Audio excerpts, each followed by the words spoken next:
What's up, folks?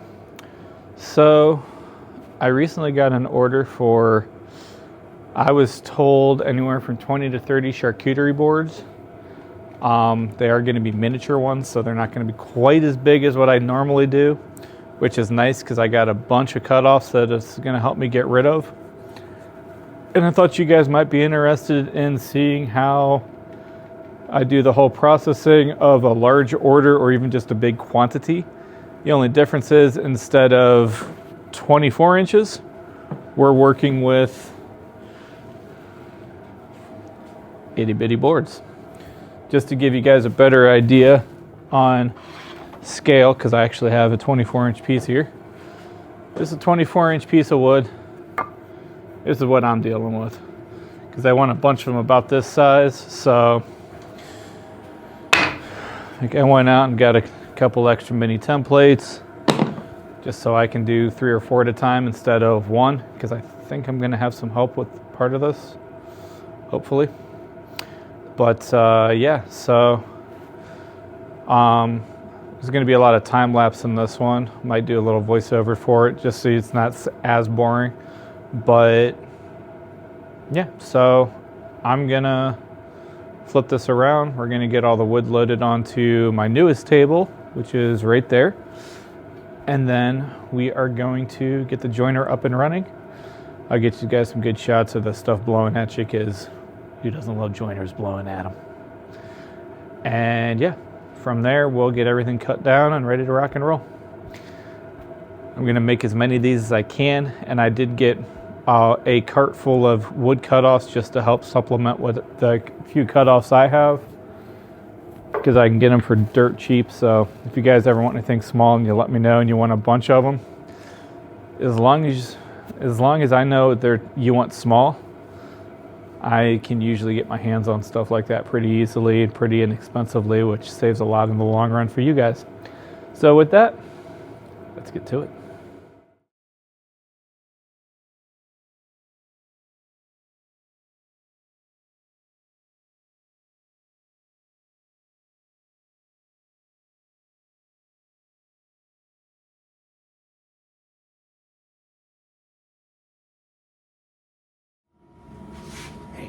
While I'm thinking about it, so did you guys know that you can support me for not spending a cent by hitting the like button, subscribing, and sharing my videos? It doesn't cost you a cent. It helps the algorithm see me a whole lot more, and it's totally free for you. It just takes 3 clicks.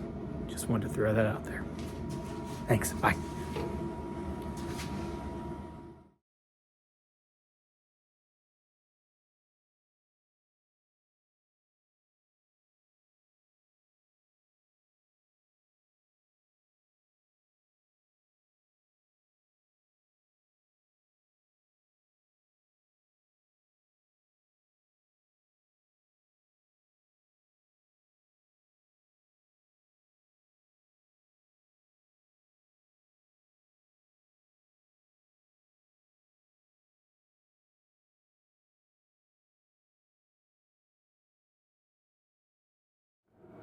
What's up, guys? So we just finished restacking all the wood. What you're going to notice is I'm taking a pencil, and I'm not going to be using this piece, but after it comes up, I'm just going to be putting a little arrow.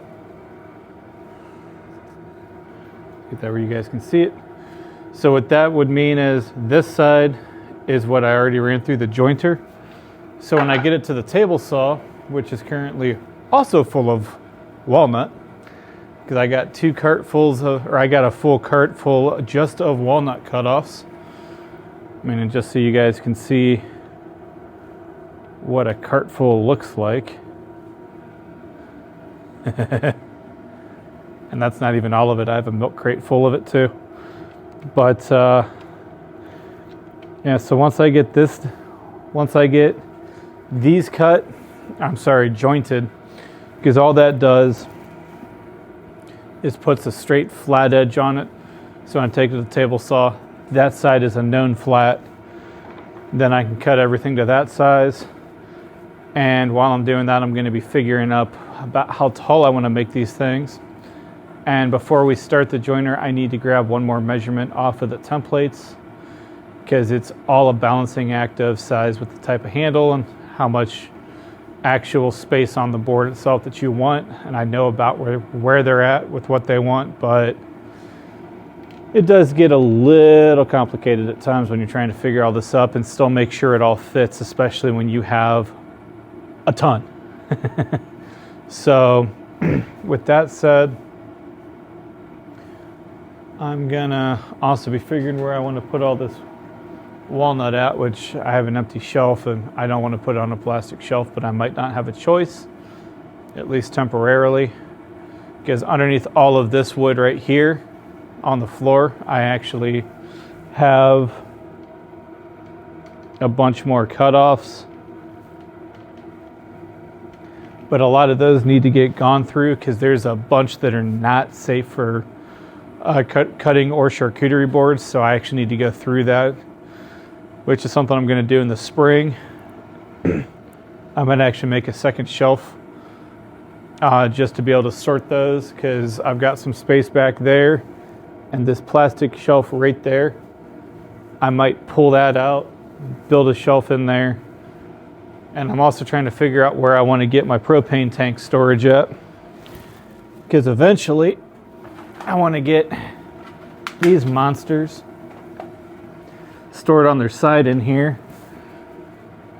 So that way, and I want to have it done in a secure way, which part of the lumber behind me, right there, all of this, because I'm trying to think. From there down is all 2x4s.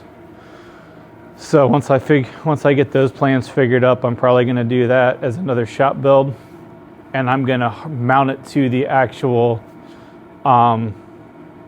walls here, so that way it ain't going to fall, because last thing I want is a propane tank to puncture.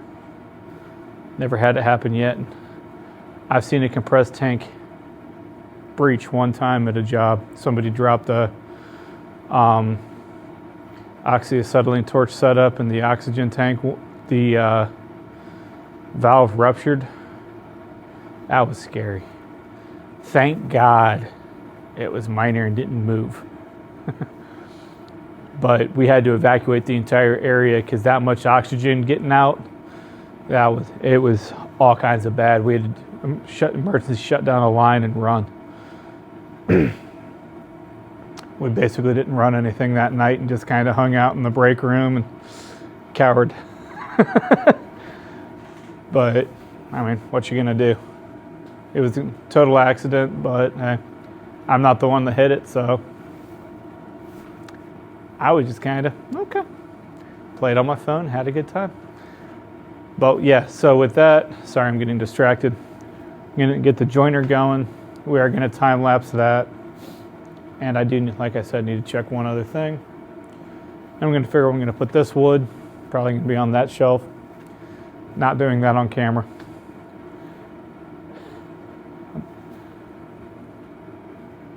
Let's do it. By the way, that sneeze felt amazing. One other quick thing.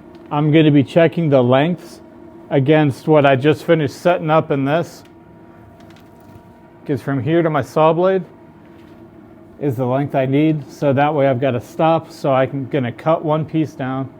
That way everything I check, if it's too short, I can set it off to the side. It's still good to go for something smaller, but I'm not wasting too much extra time.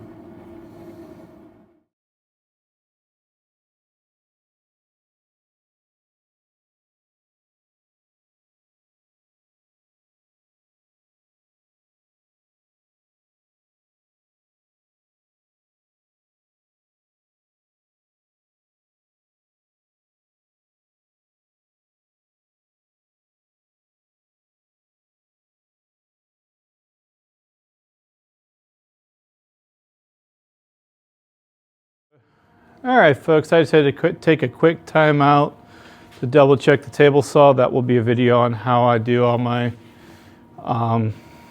checking and adjusting and measuring and all that fun stuff. So with that, we've got everything joined and ready to go for that. So now we just got to cut this edge against the fence, and I'm going to double check my measurements right quick just to make sure that I'm remembering everything right, because I planned all this stuff when I was half asleep. Once that's done, I'm going to have a little table set up. I'm not sure where, but we're going to get everything cut on the table saw. Sorry. We're going to get everything cut on the table saw, which I got to plug that back in right there. And once that's done, sorry, we got the bandsaw set up. Don't mind my personal phone. This is already set up with a stop block to be able to, once they're all cut to length, pop it in, make our cut. And before I want to say one other thing before I forget. If y'all are ever curious as to what I do with my scraps, that's where I get a lot of my domestic wood pen blanks, like a lot of my walnut pen blanks I actually make myself, and it's all from cutoffs like this. In the time lapse, if you look really close, I'm sure you can see me just throw a few off to the side. And I had a couple big stacks of shorter ones. What I'll do is actually just rip those down square. And by the way, when I say rip on the table saw, it means I'm blades here, I'm making a cut with the grain. Cross cut is going cross grain. Rip cuts are with the grain. If you didn't know that, just useless knowledge, I know. But yeah, so we're going to get all this knocked out. Again, I'm going to throw it in a time lapse on the table saw just as soon as I get this set up and figure out where I want you guys. And yeah, so we're probably just going to, I don't think I'm going to talk between the table saw and miter saw since I just told you what we're going to do. And then we'll come back and I'm going to have to try to find a milk crate or something to take all this stuff in. Let's get to it.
Holy cow, guys, that was a lot of work.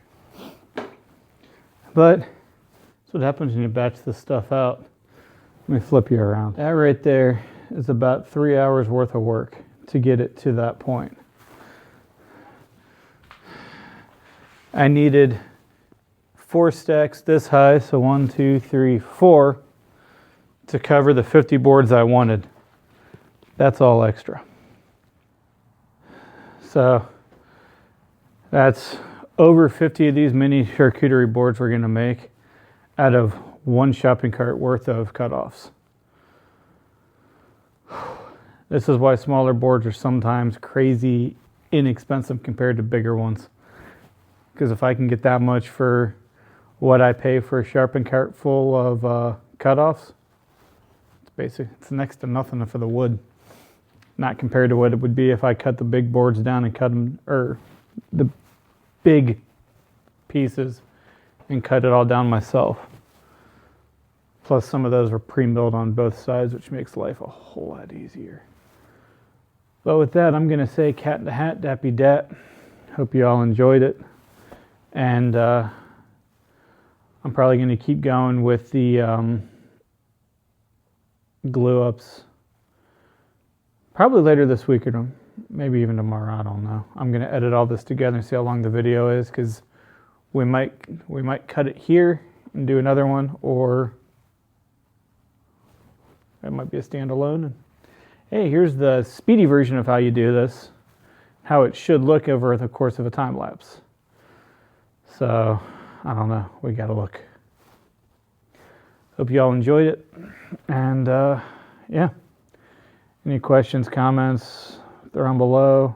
Projects you guys want to see made, again, throw them below. Until the next time.